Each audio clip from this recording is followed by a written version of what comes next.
கவுந்தபடி வரைக்கும் வந்திருந்தேங்க. சின்ன வேலையா, சரி சாப்பிட்டு போலான்னு சொல்லி போட்டு நம்ம ஊரு ஸ்பெஷல்ங்கிற ஒரு கடைக்கு தாங்க நாங்க வந்து போயிருந்தோம். உள்ள போறப்பயே அண்ணா சிக்கன் நூடுல்ஸ் 2 பிளேட்டுன்னு சொல்லிட்டு போயிட்டோமுங்க. அதுக்கப்புறம் அப்படியே உள்ள போய் அப்படியே டேபிள்ல உட்காரலான்னு போனா, அட கை வேற கழுவணுமே, கை கழுவிட்டு தானே உட்காரணும். அப்படின்னு சொல்லி போட்டு, சரி கை கழுவிட்டு வந்துடலான்னு சொல்லி போட்டு, கை கழுவிட்டு அதுக்கப்புறம் அப்படியே சேர் இழுத்து உட்காந்துட்டேங்க. உட்காந்ததுக்கப்புறம் அண்ணனும் குயிக்கா சிக்கன் நூடுல்ஸ் ரெடி பண்ணி எடுத்துட்டு வந்துட்டாருங்க. அட பார்க்கறக்கே செமையா இருக்குதே! சாப்பிட்டு எப்படி இருக்குன்னு தெரியல அப்படின்னு சொல்லி போட்டு எடுத்து டேஸ்ட் பண்ணி பார்த்தேங்க. டேஸ்ட் சூப்பரா இருந்துச்சுங்க. நீங்க கவந்தபடி வந்தீங்கன்னா, இந்த கடைய விசிட் பண்ணாம போயிறாதீங்க. அதுக்கப்புறம் நான் என்னோட ஃப்ரெண்டும் அப்படியே சாப்பிட்டுக்கிட்டே இருந்தேங்க. அப்புறம் ஒரு சிக்கன் பீஸ் எடுத்து சாப்பிட்டு பார்க்கலான்னு ஒரு சிக்கன் பீஸ் எடுத்து சாப்பிட்டு பார்த்தேன். அது செம்ம டேஸ்ட்டா இருந்ததுங்க.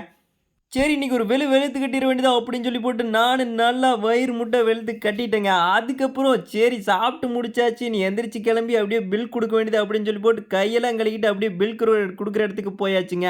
அக்கா அதுக்கப்புறம் எவ்வளோ ஆச்சுங்க அப்படின்னு சொல்லி போட்டு அப்படியே அமௌண்ட் எண்ணி குடுத்தாச்சுங்க. அதுக்கப்புறம் தம்பி சில்லறை இருந்தா குடுப்பா ஒரு ரூ. 10 சொல்லிட்டாங்க. சரிங்கன்னு சொல்லி போட்டு ஒரு ரூ. 10 சில்லறை குடுத்தா அப்படியே சேஞ்ச் எல்லாமே வாங்கிட்டு அப்படியே நம்ம கிளம்பிட்டோங்க. சரிங்க இந்த வீடியோ புடிச்சிருந்தா மறக்காம லைக் பண்ணிருங்க. நம்ம பேஜ மறக்காம ஃபாலோ பண்ணிக்கங்க. ஓகே அடுத்த வீடியோல பார்க்கலாம். Bye by.